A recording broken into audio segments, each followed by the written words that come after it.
काही गोष्टी आपल्यासाठी खूप खास असतात नाही का. तर आज ना माझं रोजचं घरातलं सर्व काम आवरलं. मग मी ही भातुकलीची फळी आहे ना ती आवरायला घेतली. आता ही मी लिव्हिंग रूममध्ये फळी लावलेली आहे आणि त्यावरती ही जी सर्व भातुकली आहे ती माझ्या मुलीची आहे. जेव्हा मुलगी लहान होती ना तेव्हा ही संपूर्ण भातुकली अगदी घरभर पसरलेली असायची आणि ती झोपली की मला सर्व वस्तू जागेवरती ठेवून द्यावं लागायचे.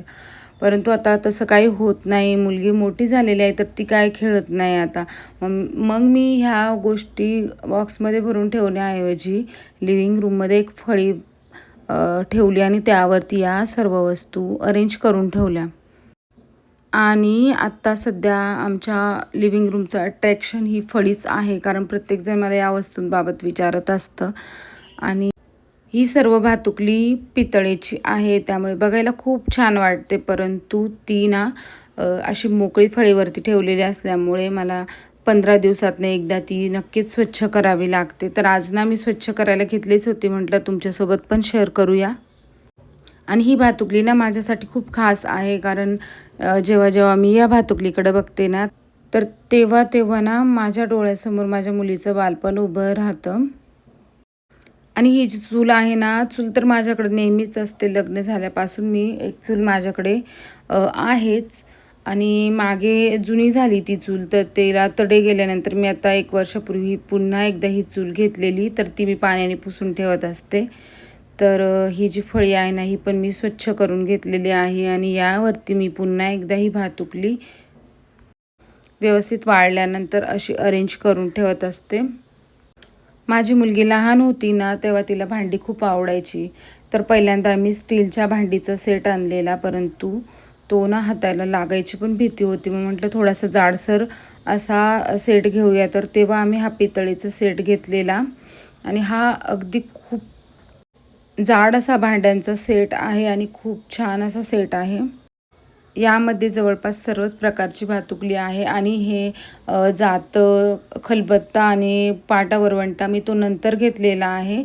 परंतु या भांड्यांमध्ये कुकर, पाण्याचा बंब सर्व आहे. हे सगळं आवरून झाल्यानंतर संध्याकाळी आमचं कावनाईला जाण्याचं ठरलं. तर सोमवार होता, म्हटलं दर्शन पण करून येऊयात. तर आम्हाला जायला थोडा उशीरच झाला, त्यामुळे माझी चिडचिड झाली. परंतु खूप छान असा सूर्यास्त आम्हाला बघायला भेटला. कावनाईचं वातावरण खूप छान आहे. इथे छान महादेवाची पिंड आहे, त्याचप्रमाणे राम लक्ष्मण सीता यांचं मंदिरसुद्धा आहे. आणि इथे 2 कुंड आहे पाण्याची. इथलं वातावरण खूप छान आहे. आणि यानंतर मग दर्शन घेऊन घरी आल्यानंतर मला नागली भिजत घालायची होती. तर मग नागली मी व्यवस्थित पाकडून वगैरे घेतली आणि त्यानंतर 3-4 पाण्याने स्वच्छ धुवून घेतली. कितीही पाकडून घेऊयात तरी पण या नागलीमध्ये ना खूप बारीक बारीक कोंडा असतो, त्यामुळे ती स्वच्छ धुवून घ्यायची आहे. इथे मी जवळजवळ 3-4 पाण्याने ही नागली स्वच्छ धुवून आणि मग पाणी घालून झाकून ठेवली. आणि मी रात्रभरच भिजत ठेवत असते आणि दुसऱ्या दिवशी मी ती बांधून ठेवेन.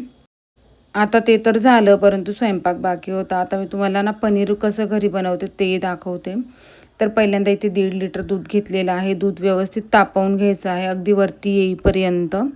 यानंतर यामध्ये 3-4 चमच इतकं व्हिनेगर घेऊन त्यामध्ये काही पाणी ॲड करायचं आहे आणि त्यानंतर आपल्याला दुधामध्ये हळूहळू टाकून हलवून घ्यायचं आहे. थोड्याच वेळात अशा प्रकारे दूध फाटतं आणि मग एका चाळणीवरती आपल्याला कपडा टाकायचा आहे आणि त्यावरती आपल्याला हे फाटलेलं दूध टाकून घ्यायचं आहे आणि व्यवस्थित त्यावरती थोडंसं थंड पाणी टाकून घ्यायचं आहे, म्हणजे व्हिनेगरचा अर्क निघून जातो. आपल्याला हे छान असं पिळून त्यावरती ना एक प्लेट ठेवायची आहे आणि काही पण जड वस्तू आपण यावरती, मी इथे बरणी ठेवलेली आहे. आज खूप कामं होती, फार दमायला झालं, तर मी आज ना पनीर घालून मसाले भात बनवणार आहे. अगदी सोपी पद्धत आहे, पण मसाले भात खूप छान बनतो. एकदा नक्की ट्राय करून बघा. इथे मी 3-4 कांदे व्यवस्थित कट करून घेतले आहे, उभे कट केलेले आहे. टोमॅटो कट करून घेतला आहे, लसूण सोलून घेतलेला आहे आणि बटाटा कापून घेतलेला आहे. आता ना मी पहिल्यांदा इथे पनीर दाखवते. तर किती सॉफ्ट असं पनीर बनतं. आम्ही कधीही विकतचं पनीर आणत नाही, मी असं घरीच पनीर बनवते आणि खूप छान आणि फ्रेश असं पनीर बनतं आणि खूप वेळसुद्धा लागत नाही यासाठी. तुम्हीसुद्धा एकदा नक्कीच पनीर बनवून बघा अशा पद्धतीने. यानंतर तेलामध्ये ना मी पनीर असं फ्राय करून घेतलेलं आहे. एका बाजूने थोडंसं कुरकुरीत फ्राय करून घ्यायचं आहे, ज्यामुळे ते खूप छान लागतं. आणि आपण कुकरमध्ये मसाला भात लावतो ना, तर त्यामध्ये ते पनीर जसले तसं राहतं. आणि तुम्ही ना लिंबू टाकून पण पनीर बनवू शकता, परंतु त्याला खूप साऱ्या लिंबांचा रस लागतो आणि व्हिनेगरने सुद्धा खूप छान पनीर बनतं. अगदी सॉफ्ट असं पनीर बनतं. आता हे पनीर फ्राय करून बाजूला ठेवून दिलेलं आहे. कुकरमध्ये तेल टाकून घेतलेलं आहे, मोहरी, जिरे, यानंतर लसूण टाकून घेतलेला आहे. आता कट केलेला कांदा टाकून घेतलेला आहे आणि बाकी वस्तू तुम्ही यामध्ये गाजर वगैरे पण टाकू शकता, परंतु मला फार कंटाळा आलेला आज, त्यामुळं सिंपलमध्येच भात बनवते आहे. पण तरीही खूप छान बनतो. कट केलेले टोमॅटो पण आपल्याला यामध्ये टाकून घ्यायचं आहे. कांदा टोमॅटो छान फ्राय झाल्यानंतर आता इथे ना मी मसाला टाकून घेत आहे. घरगुती मसालाच मी वापरते, बाहेरचा मसाला कधीतरी वापरते, पण घरगुती मसाल्यामध्येच खूप छान बनतो. थोडीशी लाल मिरची, हळद वगैरे टाकून पाणी टाकून पाण्याला उकळी येऊन द्यायची आहे. तुम्ही यामध्ये तांदूळ टाकून परतवून त्यामध्ये गरम पाणी घालून सुद्धा बनवू शकता, पण असा बनवला तरीही खूप छान मोकळा असा भात बनतो. आता स्वच्छ धुतलेले तांदूळ यामध्ये ॲड करून घेत आहे आणि कोथिंबीरसुद्धा यामध्येच टाकून घेतलेले आहे मी.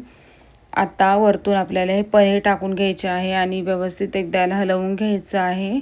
आणि कुकरच्या 2च शिट्ट्या करायच्या आहेत आपल्याला. 2 शिट्टीमध्येच खूप छान भात बनतो. तुम्ही एकदा अशा प्रकारचा मसाले भात नक्कीच बनवून बघा आणि खूप छान लागतो. पनीरसुद्धा यातलं अगदी जसं तसं राहतं. तर